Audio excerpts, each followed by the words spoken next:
Hey guys, so in today's video, we'll see how we can define a table in Excel and then how we can take that table and use it as a template in Shiny. So what you can see here in front of me is a Shiny application that takes in a stock ticker and then downloads the income statement and plugs in the income statement data into a table here that was made in Excel. You can see all the highlighting, all the bolds, and basically any format that you want to define or anything that you want to design by hand. So one of the bigger problems I've seen is when you want to do something really intricate and maybe change the formatting of a single cell. It's not as easy in Shiny in general.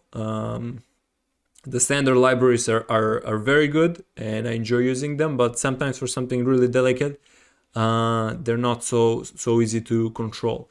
So like this, you can define any table by hand and then plug it in as a template in Shiny. So here we can try out this app. We have can try Apple, immediately downloads. Can try an older. No, it didn't download, it just changed the name. You can try an older and it automatically plugs in the new values. So let's see how we can get this running. Let's head over to Excel. Now I took a raw template from online. It's probably the first result if you search for income statement template Excel. And this template I got is good looking, but is a bit too detailed for the data that we have. I mean, nobody will break out furniture and equipment as a cost, even though it would be nice to know. If the board of directors is enjoying some exclusive leather chairs, but usually you don't have this granularity of data. So I've simplified this starting template into the data that we actually have on hand and the data we can get from the Yahoo Finance API that we'll be using for this setup. Now, to set up the template, you need to, everywhere where you want to put a value, you want to define a variable name, so you know what value to put there. And another important thing to do is to define the variable names with these squiggly brackets. I mean, it will make our job later on much easier.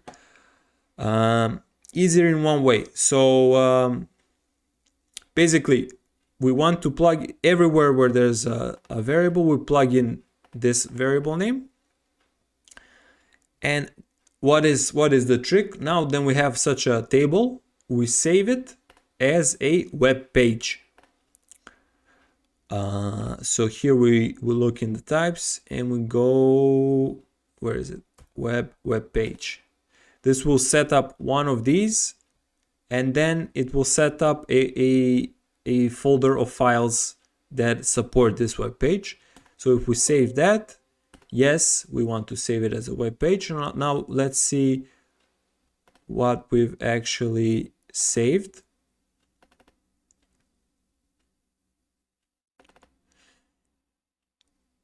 So basically, see here you have an HTML file.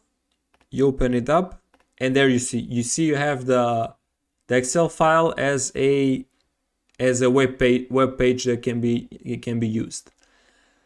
So how do we port this over to Shiny? Let's open up the application.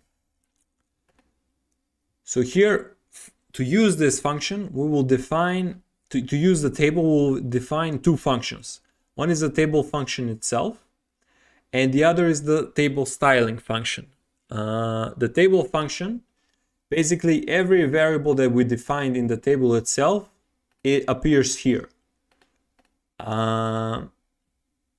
So that you know the thing that you are defining is going to go to the right place. So when you have the value for the interest expense, you plug it into interest expense. Now, how do we get the code for the table? That's quite easy. So we open up this HTML that is generated by Excel. We do inspect. And then we have the body and we have the table. So now once we have the table, we just do copy element. So this will just copy the table that we just defined in Excel. Once we have the table, so here I've already pasted it, but let's delete this and see that we get the same result. Bam, that's deleted. So you want to copy this table into a tag list, HTML, glue. So let's paste it here and explain that. There it is. So we end the table here. So we got the right HTML. So what is happening here? We just pasted this entire thing as a string. That's why it's highlighted here. We pasted it as a HTML string within a tag list environment. So immediately when it's added to the Shiny application, it will be right at home. So Shiny interprets it as HTML. And now the magical part here is the glue part. And because this is in a function, and we've already defined the names with parentheses, as you can see here, company name. Glue's function is to every time it finds something in parentheses, in these types of parentheses, it switches over to evaluation mode. So any part in a string that's between those two will be evaluated by as an R command. So you can have function calls here, or you can have a variable name. So what will happen now is Glue will put the value you define under company name, and it will put it in the company name location. So that works out great for us. So the only thing that we need to do is to define all of the variables directly with these squiggly lines in the Excel. And all of this is taken care of for us. And then make sure we keep track of all these variables, and we list them out, all of them here, as part of the table function. Perfect. So now we have the table, but this is just the raw HTML. So it will generate a table, but it will look nothing like you've defined here. So to get the full result, we also have to define the table CSS function, which does not take any arguments, but you need to call it so the CSS that makes up the table is available in the Shiny app, and your table looks good.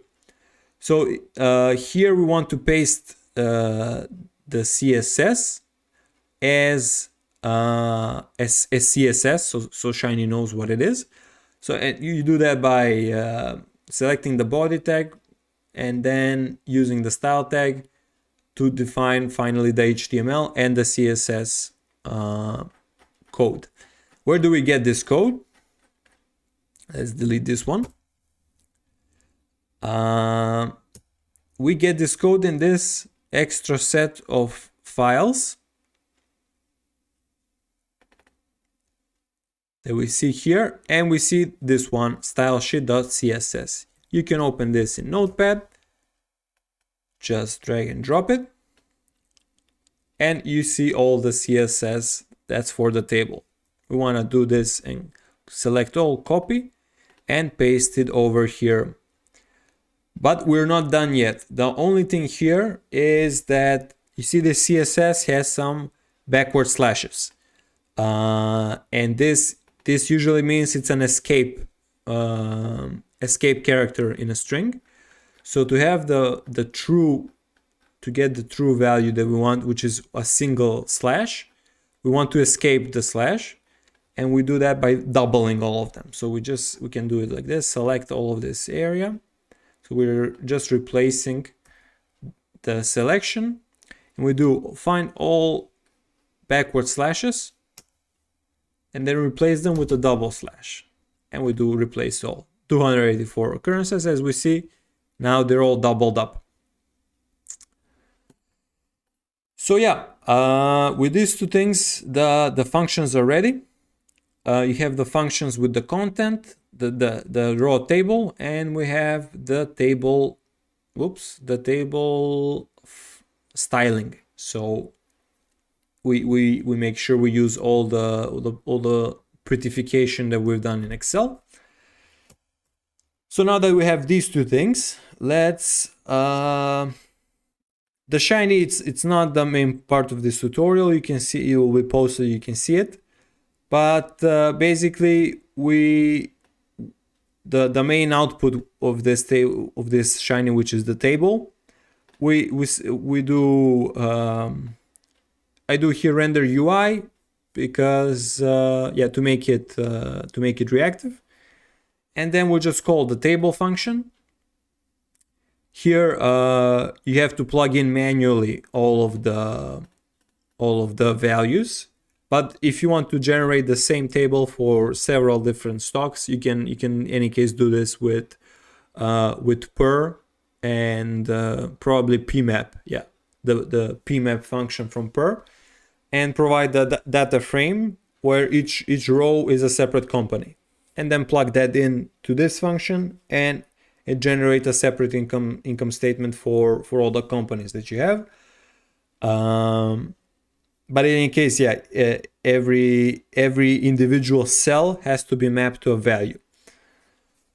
So here we've defined the table. We plug in the table in the UI. You can see right here, UI output.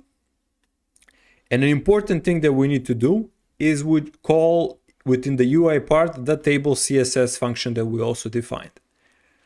So yeah, that's pretty much it. We call the table CSS, so it's in the it's within the Shiny application. One thing to keep in mind is that it's not probable, but sometimes it might the CSS classes defined in the Excel might clash with something you might define. So try this out, see if anything is changed, or if something is looking a bit wonky, not centered, looking strange. That might be the case. And in such a case, you can try to manually fix it, or change the other one that's clashing with the Excel, but this is unlikely. But just to mention it. And yeah, let's see if our thing worked here. Here, basically, I'm downloading the income statement of the stock that's provided, that the user provides, and then we give a selection of which quarter we want to use, and we filter the final data for that quarter. So let's run this application. Immediately, something broke already.